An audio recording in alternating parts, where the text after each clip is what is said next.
Omaha's news leader, chronicling the stories and people making a difference in our community. This is KETV Newswatch 7's Chronicle. Good morning and welcome to Chronicle. I'm Julie Cornell. The coronavirus threat is changing almost everything in our lives. There's no school, for many no work. We are separated from friends and family, from dealing with anxiety to preparing homeschooling lessons. The coronavirus pandemic has forced us into a new normal. Well, today on Chronicle, we're going to speak with experts about how we can adapt to this unexpected reality, how to make the best out of all the uncertainty. Well, for most of us, one of the biggest adjustments is spending more time at home. It's all following the nationwide effort to practice that social distancing we've been talking about. Dr. James Linder, CEO of Nebraska Medicine, says that everybody has a responsibility to stay home. Every person, no matter what their age is, plays an important role in flattening the curve. Because a young person, even though they may not become ill with the virus, can transmit it to somebody who is vulnerable. So here's what flattening the curve looks like visually. If we practice social distancing, we can prevent that surge in cases that would overwhelm hospitals and make them incapable of taking care of sick people. But even knowing the positive impacts of social distancing, disrupting your usual routine, it can be stressful. KETV Newswatch 7's James Wilcox spoke with a therapist about how you can maintain structure.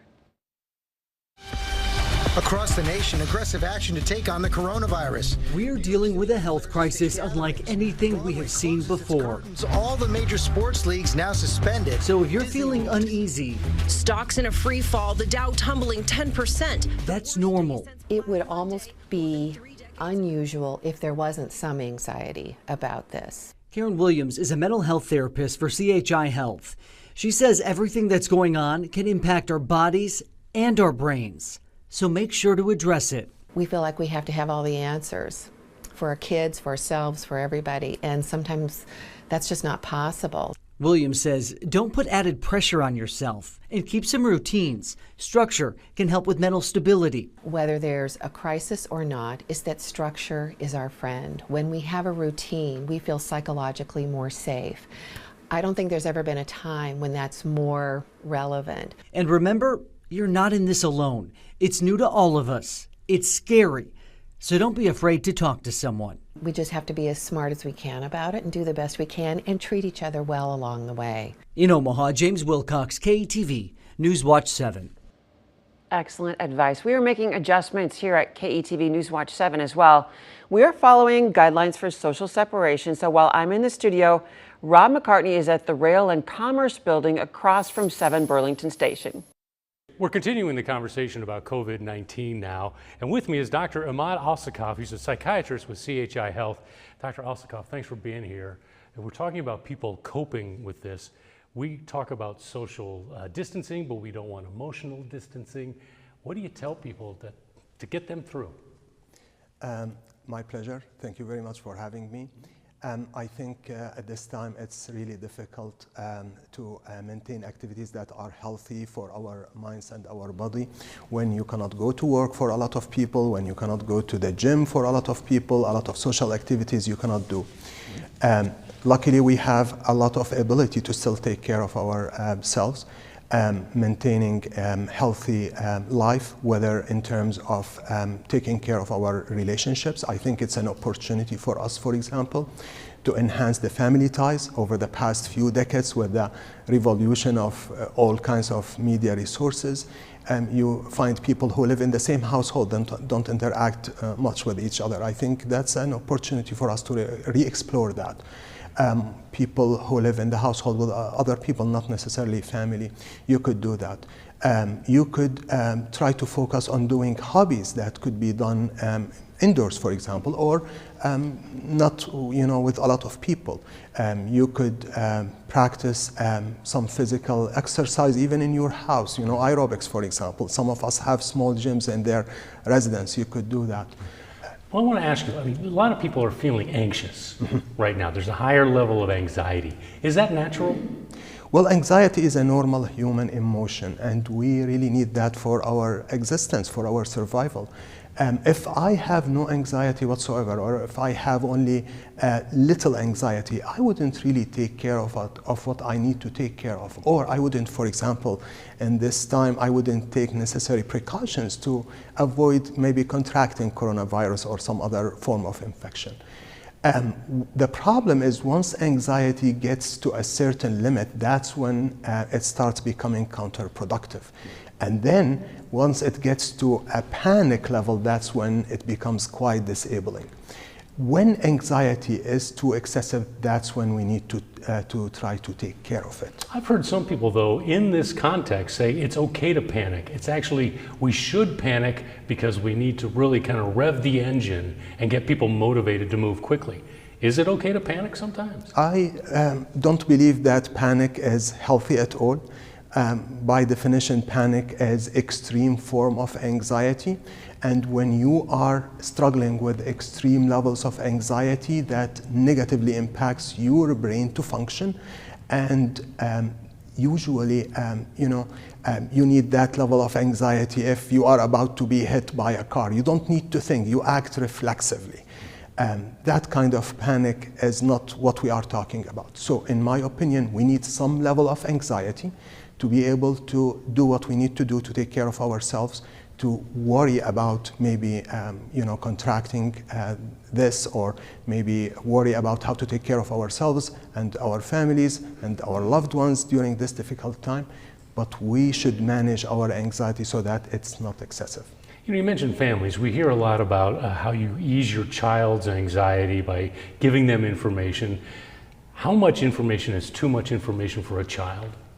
Good question. You need to take into account the developmental stage of that child, generally speaking, the age of that child, also the individual characteristics, psychological characteristics of that child. So you know your child. Generally speaking, talking about children, we need to avoid overwhelming them with a lot of details, especially when these details could be on the scary side of things. Mm-hmm. So it was similar to the 9/11 attacks. After the 9/11 attacks, it was kind of, you want to give them some information because you want them to know what's happening in the world, but not the details of what's happening. Absolutely. But how can you tell if your child's becoming overwhelmed?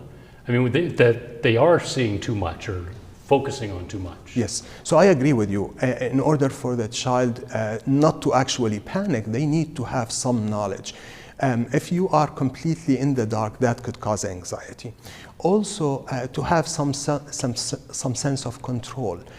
They need to be involved, even in simple decisions, if we could, without overwhelming them. How do you know that your child is now is overwhelmed with the information or anxiety? Well, anxiety has signs and symptoms. People could express anxiety using language. They could say that they are anxious or that they worry. You could see that indirectly from their nonverbal language or body language. When we are tense, we tend to maybe become restless. We tend to maybe sweat. We tend to flush. We tend to have other physical signs, physical tremors. So all of that, and also, you know your child, so keeping an eye and maybe an open eye on what's happening could be helpful. We all know people who outwardly show their anxiety. And it's almost like they want to be the center of attention and say, oh, look at me, how stressed I am. But there's a lot of people who keep it inside. They don't show symbols or signs that they're anxious or panicking. What do you do for these people? I mean, how can you help them if you don't even know that they're anxious? Well, it depends here on, are we talking about a child or are we talking about an adult? Are we talking about a family member? Are we talking about a friend? Are we talking about a patient? It really depends on the situation, the details of the situation. Generally speaking, if I feel I have the ability to maybe provide healthy attention to the individual, invited attention, respectful attention, not to really overstep my boundaries, I would try to do that. Maybe providing the message that I am available, that I am willing to listen, that I might be able to help directly or indirectly could invite these people to maybe open up one way or another. How do you maintain a healthy social lifestyle in these days when we have social distancing, when we can't all go together in one place and stand next to each other? How do you maintain a healthy lifestyle? Well, that's a very good question again. You, first of all, need to have structured life. Not having structure is a big problem. So you need to see what you could do, whether it is work-related or practicing things that you enjoy doing, physical activities, taking care of your health the way you take care of your health in regular situations, for example, physical exercise, healthy diet, and so on. Getting engaged in activities that you could engage in spite of social distancing. Again, we have social media, we have ways to communicate with people, we have telephones, we have cell phones, we have emails, and we really need to take advantage of every channel to stay connected with people. That's good for us and that's good for others as well. And you let people know that we will get to the other end of this. We will get to the other side, right? Absolutely. And, good news, this is really not, we could imagine much worse scenarios, much worse situations. In my opinion, we are lucky. This is not awful. And this is the 21st century. And there are effective ways to deal with this at all levels. But there is a lot of anxiety out there. So Dr. Alsakov, thanks very much for joining us. My pleasure. Thank you for having me. Again, it's just as important to take care of your mental health as it is your physical health. If you're feeling isolated or distressed, know that there is help. You can call 1-800-273-8255. It is our confidential hotline that will connect you with a counselor at any hour of the day. We'll still ahead here on Chronicle how parents and students are adjusting to learning at home. We'll have more on the online lessons and help for food insecure families. You're watching KETV Newswatch 7's Chronicle.